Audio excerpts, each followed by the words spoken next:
एक अच्छी तरतीब ना सिर्फ वक्त बचाती है बल्कि हमें ज़हनी सुकून भी देती है क्योंकि जब घर का निज़ाम ठीक हो तो हमारी ज़िंदगी भी आसान हो जाती है।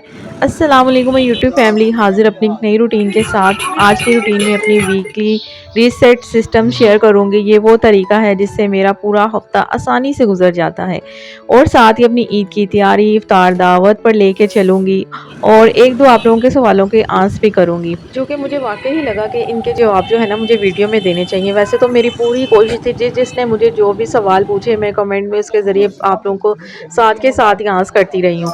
लेकिन इतने ज़्यादा कोई मैसेज थे ना, इतने ज़्यादा कमेंट थे, इतने ज़्यादा इंस्टाग्राम पे, मेरे यूट्यूब की वीडियोज़ पे इतने कमेंट थे ना कि बस आपकी आप ही को जब टाइम मिल रहा है ना तो मैं साथ के साथ आप लोगों को क्लियर भी कर रही हूँ। लेकिन कुछ सवाल ऐसे थे कि जो मुझे वाक़ई लगा कि भी इसको वीडियो में क्लियर करना चाहिए। बहुत सी बहनें मेरी परेशान हैं। चलिए ये बातें साथ के साथ होंगी। अभी आते हैं अपनी रूटीन पे। तो यहाँ पे ना आज मुझे जाना था इफ्तार दावत पे, तो घर पे इतना कोई ख़ासा काम नहीं था और ना ही किचन में कोई काम था।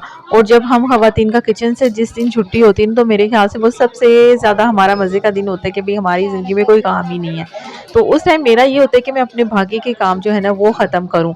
तो इसलिए आज मैंने यही सोचा कि चलो मार्केट का चक्कर लगाती हूँ। मैंने ईद के लिए कपड़े वगैरह लेने थे, अपनी बेटी के लिए भी लेने थे, क्योंकि मेरा यही होता है कि मैं उसके ना घर पे ही स्टिच कर दूँ।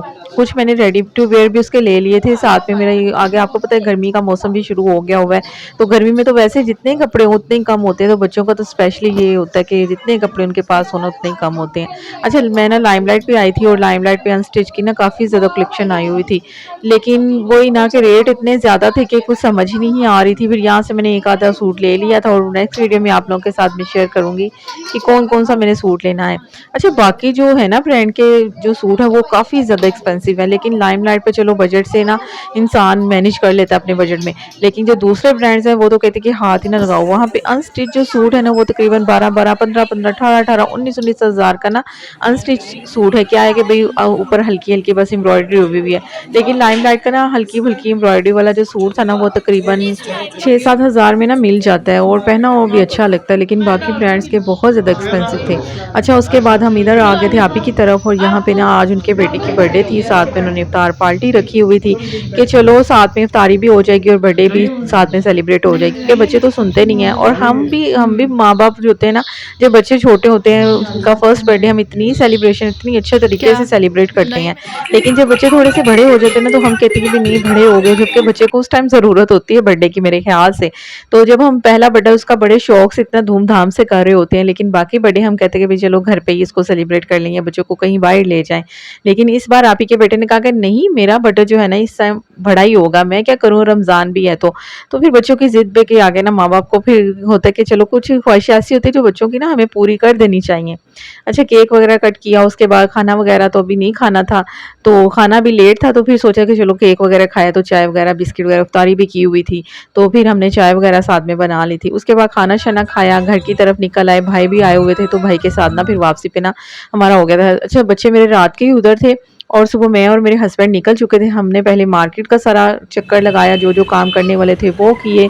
उसके बाद हम आप ही की तरफ चले गए थे, इफ्तारी की, बर्थडे पार्टी को सेलिब्रेट किया और उसके बाद भाई के साथ वापसी पे मैंने ये सब्जियाँ वगैरह ले ली थी। हस्बैंड कहते हैं कि जो-जो लेना है ना तो ले लो।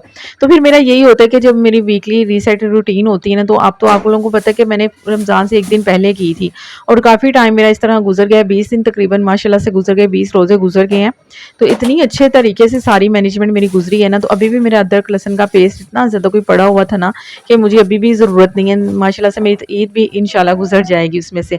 अब आखिरी अशरा शुरू हो गया, तो हमारे किचन के कामों से ज़्यादा ना हमारे घर के कामों पे ना ज़्यादा फ़ोकस होना है, घर की क्लीनिंग का।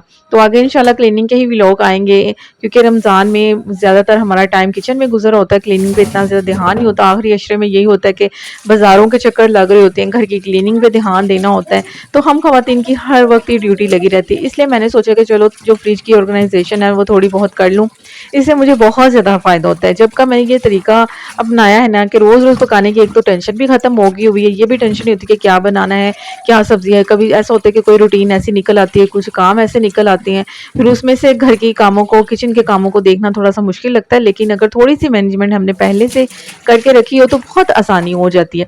तो मैं इस तरह से जब भी सब्जियाँ लाती हूँ, सबसे पहले तो इनको मैंने सिरके वाली पानी से वॉश करना होता है, साथ के साथ मैंने जो वॉल है इनको साफ़ करना होता है। कोई अगर साथ के साथ किचन के कामों को आप साथ खड़ी हाथ लगाती रहे ना, एक तो किचन ज़्यादा मैसी नहीं होता, दूसरी बात ये है कि एक सफाई भी रहती है।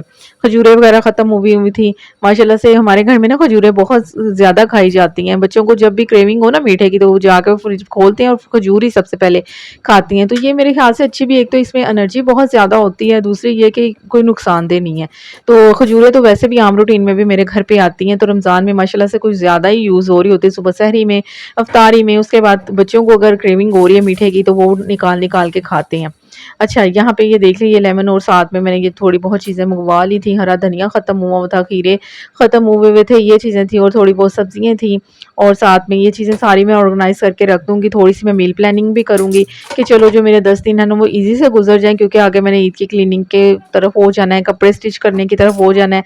अपने तो चलो मैं टेलर को दे दूँगी, लेकिन ये है कि बेटी के मैंने जो घर में पहनने वाले उसके ईद के बाद या फिर जो होंगे वो तो फिर मैं घर पे ही उसका स्टिच कर लूँगी जैसे-तैसे करके। लेकिन पहले मैं अपने भी घर पे ही करती थी।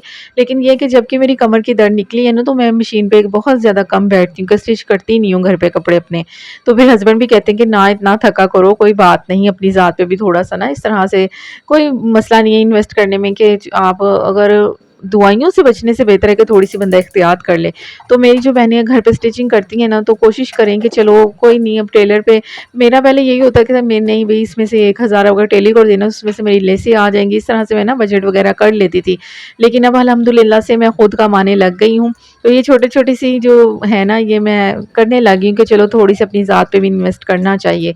तो यहाँ पे ना अभी मैं थोड़ा-सा ये पीस को मसाला वगैरह लगा के रखूँगी। अच्छा, पीस ना मैं कुछ हट के आज जो है ना इसका मसाला लगाऊँगी, जो कि बहुत ही मज़े का बनेगा। साथ में चिकन श्रेड करके रखना था कि चलो रमज़ान में आप लोगों को पता है लास्ट वाले एक्स्ट्रा में फिर ये है कि मेरा आसानी से हो जाएगी। वो रोल समोसे बनाने होंगे, कोई सैंडविच वगैरह, मेरे घर पे ना ज़्यादा सैंडविच बच्चे बहुत शौक से खाते हैं, और मेरा भी यही होता है कि इफ्तारी के टाइम एक तो पकोड़े, एक सैंडविच, बस ज़्यादा फ्राई वाली चीज़ें ना हों। तो आप लोगों के साथ मैं अपनी इफ्तार की रूटीन भी शेयर करती रहती हूँ। वैसे कहते हैं कि इफ्तारी में बहुत ज़्यादा चीज़ें नहीं खानी चाहिए, लेकिन ये अल्लाह की तरफ से ही है कि हमारा दस्तरखान इतना ज़्यादा माशाल्लाह से सज जाता है ना, हमें खुद समझ नहीं आती। बनानी एक चीज़ होती है, और जिस दिन एक चीज़ हमने बनाई हो ना, आप यकीन करो उस दिन ना मैंने खाली एक नींबू पानी बनाया था, साथ में ना मैंने कचौरी मंगवाई थी, और एक एंड टाइम पे ना दरवाज़ा नॉक हुआ, और नीचे वाले फ्लैट से ना दही भल्ले, साथ में रोल थे कबाब वाले, साथ में चाट थी, और इतना माशाल्लाह से फिर से दस्तरखान सज गया ना। तो ये अल्लाह ताला की रहमतें ही हैं, बरकतें ही हैं, जो रमज़ान में ना हमें खुद नहीं समझ आती कहाँ से कहाँ निकल आती हैं। अच्छा, यहाँ पे ना मैंने सबसे पहले ना इसको सिरका और नमक लगा के ना पीस को रख दिया था, और थाई पीस ये हैं, और बाद में ना मैंने इसको ऑयल गरम किया, और इसको मैंने ना स्टीम करूँगी, यानी कि ऑयल के अंदर ना फ्राई हल्का सा कर लूँगी। अब मैं इसका मसाला रेडी कर रही हूँ। मसाले के अंदर मैंने यहाँ पे अदरक लहसुन का पेस्ट, हरी मिर्च का पेस्ट, साथ में सिरका, साथ में जो है ना रेड चिली पाउडर, साथ में साल्ट और सिंपल साल्ट यानी कि, और ढेर सारी चिली फ्लेक्स, और ढेर सारा इसमें सूखा धनिया डालूँगी, और थोड़ा मैंने ना 2 टेबलस्पून इसमें नहीं 1 टेबलस्पून मैंने इसमें जो है ना लहसुन का पेस्ट डाला है। साथ में 3 टेबलस्पून इसमें ना मैं मैदे के ऐड करूँगी, और साथ में इसमें डालेंगे हम फूड कलर, और इतना को बस, कोई बाज़ार का मसाला इसमें ऐड नहीं करेंगे। घर के मसालों से आपने इस तरह से इसको फ्राई करके ना थाई पीस को, फिर इसको मसाला इस तरह से लगाना है। आप लगा के इसकी मैरिनेशन करके फ्रिज में 1-2 दिन के लिए रख दें, फ्रीज़र में चाहे ना भी रखें, 1 दिन के लिए ना रख दें। उसके बाद बस इसको निकालना है और स्टीम कर लेना है। अच्छा, मैं ना इस तरह से 2 पीस इस बार ना हस्बैंड जब चिकन लेके आए ना, तो मैंने उनको बोला था कि एक मुर्गे को ना आपने इसका बोनलेस निकलवा लेना है, और साथ में 2 इस तरह से ना थाई के पीस निकलवा लेने हैं। तो चलो एक टाइम पे ना ये भी मेरे काम आ जाएँगे खाना बनाने में, क्योंकि आगे तो आप लोगों को पता है घर की क्लीनिंग पे ही ध्यान जाना है सारा, और मशीन के काम, बच्चों को स्कूल से लेके आना। मेरी आजकल ना ड्यूटी बहुत सख्त हुई हुई है, इसलिए मैं डेली के डेली व्लॉग भी नहीं अपलोड कर पा रही, और आप लोगों के इतने ज़्यादा कोई कमेंट आते हैं ना कि आप डेली के डेली क्यों नहीं व्लॉग लगा रही। तो भई डेली मैं लगा ही नहीं सकती, मैं अपने आप को थका नहीं सकती। बस ये मेरा होता है कि मैं लगाऊँ वीडियो, लेकिन एक दिन छोड़ के। तो इससे एक तो मेरी रूटीन भी ख़राब नहीं होती, आप लोगों से चलो गपशप भी हो जाती है, आप लोगों को कुछ सीखने को भी मिल जाता है, और आपकी आप ही जो है ना वो भी स्ट्रेस फ्री होकर ना हर काम को मैनेज कर रही होती है। लेकिन जहाँ पे मैं अगर बर्डन ले लूँ रोज़ के रोज़ वीडियो लगाने की, मैं अपने घर पे ध्यान अच्छे से नहीं दे पाऊँगी, अपने बच्चों पे, अपनी रूटीन पे बिल्कुल अच्छे से काम नहीं कर पाऊँगी। और जो मेरी बहनें अक्सर ये कहती हैं कि आपकी क्या डेली ही वीडियो लगानी चाहिए, डेली वीडियो लगाने की कोई ज़रूरत नहीं है। अगर आप एक दिन छोड़ के भी वीडियो लगा रही हैं और अच्छी वीडियो बना रही हैं ना, तो वो ज़रूर काम करेगी, वो ज़रूर उस पे व्यूज़ आएँगे। हाँ, लेकिन स्टार्टिंग पे व्यूज़ नहीं आते, बहुत सारे लोगों को यही मसला है कि हमारे व्यूज़ नहीं आते। मैं बार-बार कह रही रही हूँ कि स्टार्टिंग पे व्यूज़ बहुत कम होते हैं, मेरे भी स्टार्टिंग में बहुत कम थे। अब माशाल्लाह से चलो ठीक हो गए हुए हैं अल्हम्दुलिल्लाह से, लेकिन अभी भी उस लिहाज से अच्छे नहीं हैं कि जैसे होने चाहिए। तो अल्हम्दुलिल्लाह से इंसान को बस मैं कहती हूँ कि हर वक़्त हर हाल में ना अल्लाह का शुक्र अदा करना चाहिए। जब मेरे 20-25 व्यूज़ आते थे ना, तब भी मैं अल्लाह का शुक्र अदा करती ही थी कि चलो मुझे 20-30 लोगों ने देखा है। मैं कभी भी डिसहार्ड या डिप्रेशन में नहीं जाती थी और अपना काम करना नहीं छोड़ती थी। और मेरी वो बहनें ना इस तरह से अपने आप पे ज़्यादती करें और ये ना सोचें कि 20-25 व्यूज़ हैं और हम बस वीडियो बनाना छोड़ दें, हमसे नहीं होगा, ये नहीं चलेगा। अगर मैं भी उस टाइम ऐसे सोच के छोड़ देती तो आज ये भई आपकी आप ही आपको आप इसको पहचान भी ना रहे होते।